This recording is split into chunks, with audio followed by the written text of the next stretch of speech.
There's an old Most saying that says that history repeats itself, and sometimes we don't give that a lot of thought. And that makes us think about how things used to be. But sometimes we overlook how we can try to regenerate the good things that happen from a historical perspective. And I think that's a good entree into what we're going to talk about today with these two phenomenal guests that I have on the show in the persons of Miss Tonja Khabir and Miss Charise Stevens. And we're going to talk about Pleasant Hill. I'm going to repeat that. We're going to talk about Pleasant Hill. Now, let me tell you why I'm going to do this long introduction. And let me tell you why I'm engaging it from a history repeats itself perspective.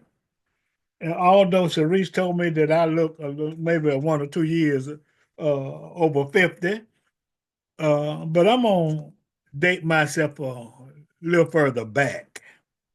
Okay?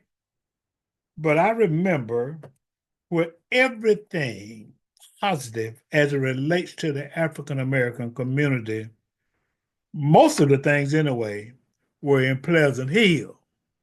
You know, the principal lived there, the teachers lived there, the doctors lived there, the lawyers lived there, uh, folks who worked at the post office, folks who worked on the bank. In other words, it was a phenomenal community that played a major role in the advancement, development, and progress of Macon and Middle Georgia. Now, let me tell you why that needs to be repeated. Because we need to go back to that kind of environment, particularly in today's society. So sometimes one can play a role in making history repeat itself. And I'm sure that Tanja is jumping for joy because that's exactly what we're going to do with Pleasant Hill, is to try to create the same kind of a environment, same kind of atmosphere, the same kinds of activities and pride that one has in where they live and what they do. And quickly, the most interesting thing, Sharice, is that although there were different levels of income and education and success, they all lived together. You'd see a shotgun house next to a brick house. You see rental houses next to homes that people own. So I'm so excited to be able to talk about Pleasant Hill and an initiative in Pleasant Hill uh, called the Improvement of Linear Park. And I'm going to call on Miss Tanja. And Tanja, you can introduce your company. You know, you got that Francis and Wade or whatever the name of your consulting company is. I like that. I like the way it rolls. But tell us a little bit about yourself, then segue, if you please, into what's going on in Pleasant Hill, particularly with Linear Park. Wow, thank you, Mr. Havisham. That was an excellent introduction. And yes, so I'm Tonja Khabir, and my company is Francis and Wade. I do nonprofit and government consulting in Macon and the state of Georgia. And I love history and culture as well. Francis and Wade are actually the maiden names of my mother and grandmother. So everything I do really has a lot to do with how culture is centered in everything. And so the work that we've been doing in Pleasant Hill really started about 6 or 7 years ago. And we began with a strategic plan that sort of highlighted, we talked to over 400 community members and uh, highlighted the top things that people saw as issues or challenges. And those things included neighborhood infrastructure, business, and the economy of the area as well. And then we also looked at parks and public spaces, and so or recreation and public spaces. And so Linear Park, which was created by GDOT, I think in about 2018, um, it's there, it's beautiful. we wanted to find a way to add a little bit more recreation to the space so that it could be a little bit more family friendly and also safe. So, like if you go out there in the middle of July, there are no trees, or the trees that they planted, that GDOT planted, actually died in the early stages. And so it's very high. I think the heat index was said to be about 118. So it feels like 118 degrees if it's like 95 degrees, which is pretty terrible. And so we got a grant from the state of Georgia to improve the park. And so looking at putting irrigation into the park so that we could keep the trees alive long enough to provide shade. Also creating more shade and shading opportunities like structures, pavilions, and other play areas so that when you come, you can do more than just kind of sit, but you can also be active with your families. And so all of that has been going along with a lot of this redevelopment that's been happening in Pleasant Hill, including what's coming with making housing authorities infill housing nonprofit. They're going to be building 64 units of affordable housing on Madison and Walnut Street. And so, basically around the corner from that, we have opportunities for people to continue to play and just be activated in this old but new park space. And again, the linear park itself was created with the mitigation plan from the Georgia Department of Transportation. And so, do you want me to get into all of it right now, or that was just a little introduction? Now, that's a good introduction, and we'll get back to it. Um, because well, let's continue with the naming. You know, I just talked about all these phenomenal people uh, that lived in Pleasant Hill, and all of them made a contribution. And you know, every time I read one of the five names, I think you all are suggesting, you know, they all just warm my heart because I know the role that they played. So let's talk about the renaming and that process before we go to uh, my dear and personal friend Charise, and we're gonna talk about. See, we combining a lot of stuff. We combining business and community. You understand what I'm saying? Because we got to be holistic. Let me say something. You know, this is off script. Miss Kabir, please forgive me.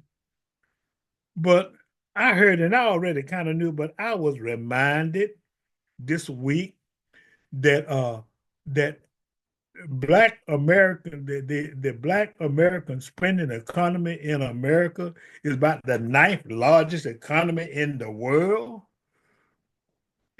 which means we got a lot of money and we spend a lot of money. And so it's important, you know, and these kinds of activities, I think, help to remind us that we need to come together. And Sharice is going to talk about some opportunities. But go ahead with the names, if you would.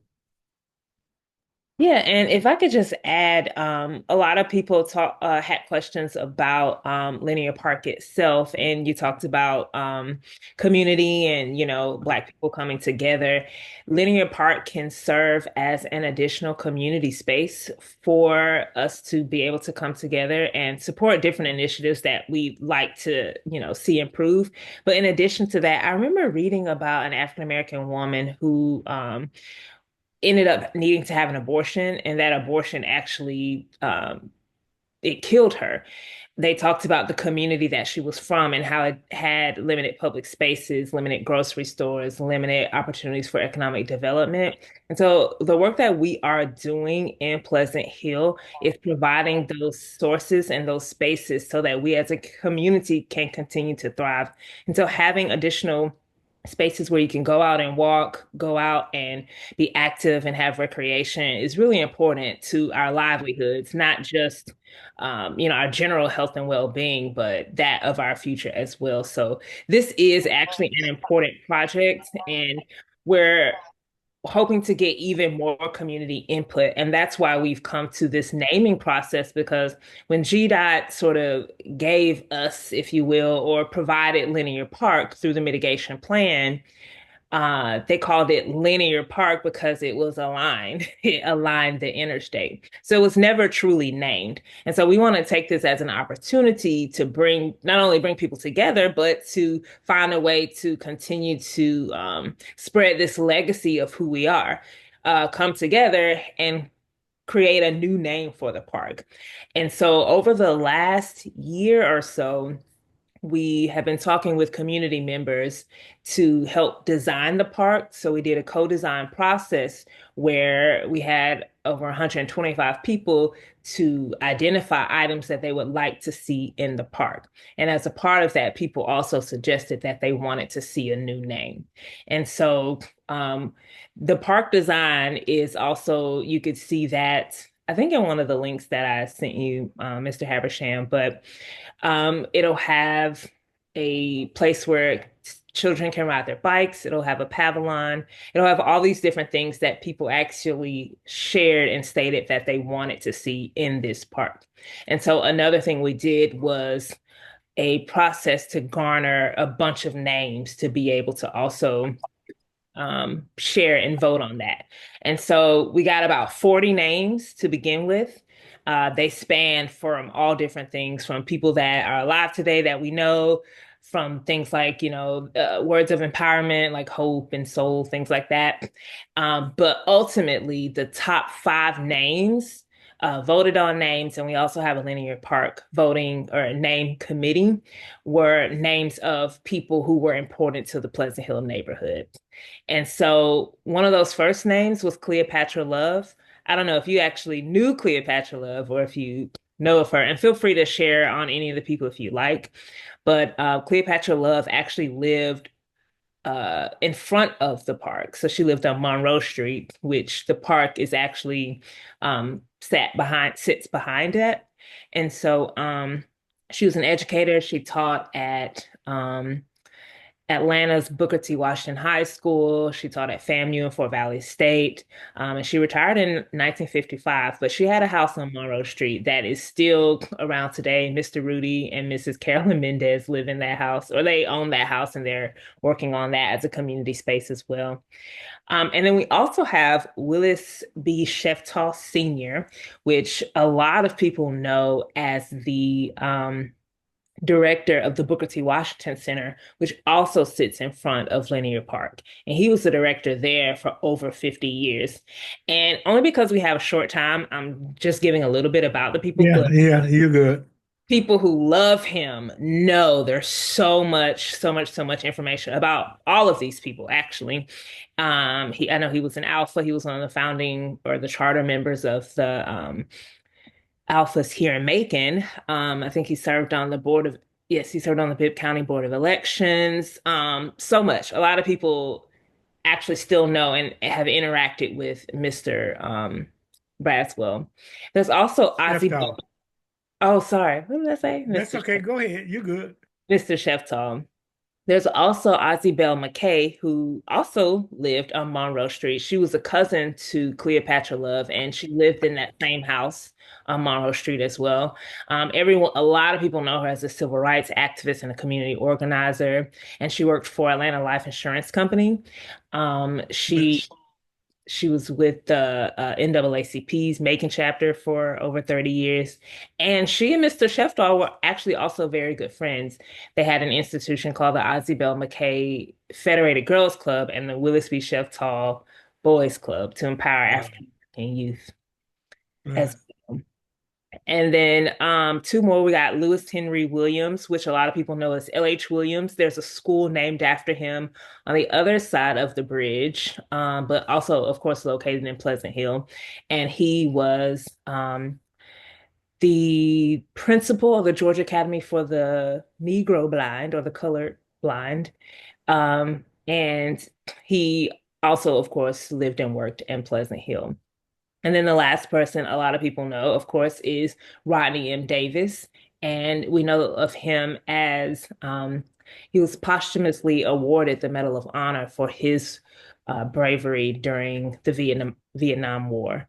And so he and his family were from Pleasant Hill as well. So we have those five names that are the top five names. I'll just go over them again.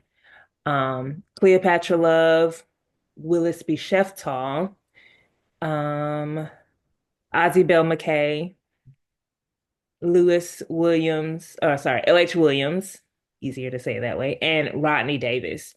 And so we're hoping to rename Linear Park to one of those names to be a memorial park for that person as well. But as the vote takes place, two at the least the other two top names will be used within the park as well. So it may be like a garden or a music playground, something like that. We can also find ways to use two other names in the voting process. That is so outstanding. And then we'll talk about, I mean, we're going to have to, if you're not on my email blast list, you need to get on it. Um, just send me an email at habersham7@gmail.com because we're going to do a mass output with a link so you all will have the opportunity to vote. That's habersham7@gmail.com. Send me an email. Well, one thing that we need to be sure of, and the reason I appreciate these efforts so much is because, you know, there's a social and a psychological element of the park, and a recreation element, but there is also an economic element. And then so we need to become more geared, more attuned, more cognizant of the role that business and income and economic development, play in the advancement of the community. It's good to have a park, but you want to have some folk who can buy the little children candy when they're playing in the park. Or you want to have some folk who can buy bicycles, for those kids who don't have. So that's the economic element. And I just told you that we've got the money. So, Charise, if you would just kind of tie in some economic opportunities for people to do some work in that park. And I want to come out of the chute uh thanking, the powers that be, Tonja, and those other individuals who are responsible for thinking it would not be robbery to give a broad range, particularly in today's society, a broad range of opportunities to get a piece of the pie and to perform work and do some business in these various projects. Sharice, If you don't mind, could I Sam, segue? I want to echo. I'm go sorry. ahead. Go ahead, Tanya. I'm sorry, Charisse. I just wanted to segue into how we did the co-design for the park. And as a result, we created a park layout that has gone to solicitation. And that's another way that businesses themselves can get involved as contractors to create the park that the community itself has designed. But thank you. Yes, no problem. This is a really good, productive conversation because I grew up in Pleasant Hill, so it does my heart good to see the history, the intentional, just making sure things are right, and I really appreciate it. And actually, it's warmed my heart. Well, Uh, I'm gonna interrupt you. Hey, I walked from Tyndall Heights to Booker T. Washington Center to okay, dance, fast and slow. I dance, watch me. So it's got a warm wow. place in my heart too. So, it Yes, really you does. showing out I know, we used to have recreation. We're right there in Booker T. Washington. It's been around forever, ever. and I remember Tanja, Mr. Sheftall very well. So we are both connected, Sharice. Go ahead. And yeah, and Tanja, I want to echo Women's Habersham for your leadership in this and being intentional. So we do have a current RFP. So I am Cherie Stevens Merriweather. I direct the Macon Bibb Office of Small Business Affairs. We are a very unique office in which we provide assistance to small businesses to help them be able to get contracts with Macon Bibb. The RFP is actually due on January the 23rd of 2025. It's due by 12 noon that day. But the good thing is you're not in this alone. My office can provide technical assistance to you. And guess what? You know what the cost is? Free, right? You don't have to pay a thing, right? And me being a business owner and someone who care about Pleasant Hill and just care about our community at all, I'm going to be honest with you. I'm going to work with you. I believe in collaboration. So if it's one thing you cannot do, this is the time to get out of your silo and work with other small businesses. This is a unique opportunity to not only better this part, but be part of history, and then bring some economic development opportunities to your family. We will have a free technical assistance on Wednesday, December the 18th of this year. It's going to be at the Commission conference room at 700 Poplar Street, which is in downtown Macon, is at the Macon Bibb Government Center. I will be there from 12 p.m. to 2 p.m. And this is just a technical assistance day. But as we are developing this, because I'm not a decision maker, so I can help you, I can review your things. I can make sure, like I have a list, Tanja was talking about the layout. They have done a phenomenal job of laying out what they want for this park. So it's not like you just going out blind. It's paperwork there that you read through and you can see what you can do. And like I said, if your business does not do A and B, find someone. You can go to the Macon Middle Georgia Black pages and look for people. You can come to my office. We have vendors in that. And I do want to say Francis and Wade is a certified vendor through Macon Bibb County. And it's opportunities, and the time is now. You have my office, you have people being innovative like Ms. Khabir, you have Alex Habersham who know the history. This is the time to really fortify your small business and look for these opportunities. So I want to just encourage people to come Wednesday, December 18th from 12 to 2 to the Macon Bibb Government Center at 700 Poplar Street. We will be there. My team will be there to assist you. And let's get this contract and let's make him be better. And that is so important. This is the holistic approach. Now, you can live in River North, or you can live in Lizella, or however you want to pronounce it. And you can live downtown, in one of those $2,000 lofts. That's fine. Matter of fact, you can almost walk from downtown to the park. My point is that it's something for everybody. It's a community effort, it's a community activity, it's a community park, and it's so important. I went to the memorial services for Josh Rogers uh, this morning. And one of the things about him, and his legacy lives, all over town, including directly or indirectly at Linear Park. But one of the things that they said about him, which is very true, and we don't need to lose that, is that he had a good knack of bringing people together. There's some purpose and something that everybody can offer from all walks of life.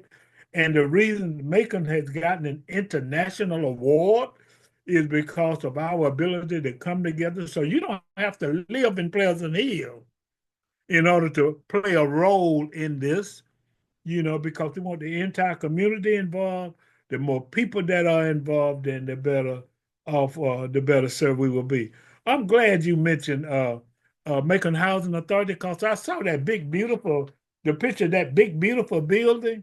And, I'm trying to find, I'm going to do some email blasts and more information on what's happening with the park and the solicitation. And oh, yeah, another thing quickly, if you are a business owner, make sure you get your free listing.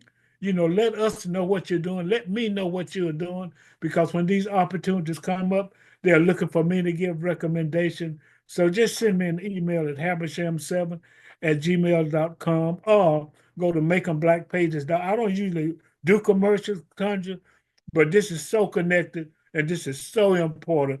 Go to makeemblackpages.com and you can list your business on our website. So talk about that building. I saw, the rendition, and it kind of warmed my heart because, I travel Walnut Street sometime. Is that where that building is supposed to be? Yes, it's going to be literally at the corner of Madison and Walnut Street.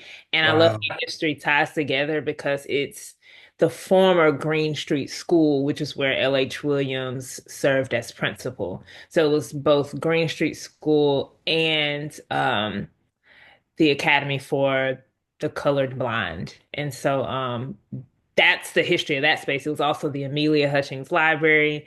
So there will be ways to still pay tribute to those pieces of history and culture inside of the space. But that's one thing that's happening on that property. It's a $35 million development, and they got $14 million in LIHTC tax credits, low income housing tax credits from the state of Georgia, DCA. Department of Cultural Affairs, Community Affairs, ooh, excuse me. So it's going to be a $35 million development, and it'll house 64 units, 59 of which, I misspoke earlier, 59 of which will be completely affordable, based on the federal rate for housing affordability.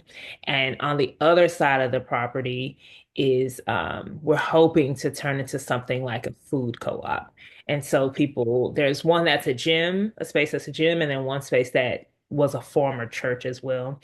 And so inside the area of the former church, it will be able to be a food co-op. But I also wanted to go back and add to some things that Charise was saying, because she mentioned the opportunity to get a coaching session from the Office of Small Business. Again, the deadline is January 23rd. But we're also having a pre-bid meeting. The Office of Procurement is having a pre-bid meeting at Booker T. Washington Center on December 11th at 11 a.m. And then there will be 2 site visits. And none of these are mandatory, but it's definitely, if you can come, it's super important to be there so that you can get more information as well. So on December the 16th at 2 p.m., there will be a site visit. You can meet at Booker T. Washington Center as well. And then on December 17th at 11 a.m., there will be a second site visit, also meeting at Booker T. Washington Center. And these are important because you'll get to meet with Lori Ficklin, who helped create the layout that Charise was talking about. And you'll be able to kind of see that and ask as many questions as you need to. So if you're available to go to any of those, again, December 11th at 11 a.m. and December is the pre-bid meeting. December 16th at 2 p.m. is the first site visit. And then December 17th at 11 a.m. is the second site visit. And all of this is on the solicitation. Yeah, and just read through the solicitation. But the key part about this, when we're saying being intentional, is a non-mandatory pre-bidding. So yes, we want you to go see that. But if someone missed a deadline, it's still opportunities to submit. So thank you guys for just the little things make a big difference. I'm excited. This is a call to action. I'm your host, Alex Havisham. And the reason they call it Pleasant Hill, because it's pleasant and it's up on the hill. We all have a duty and a responsibility and ought to just love Pleasant Hill and do all we can to continue the legacy of Linear Park and Pleasant Hill. Have a great day.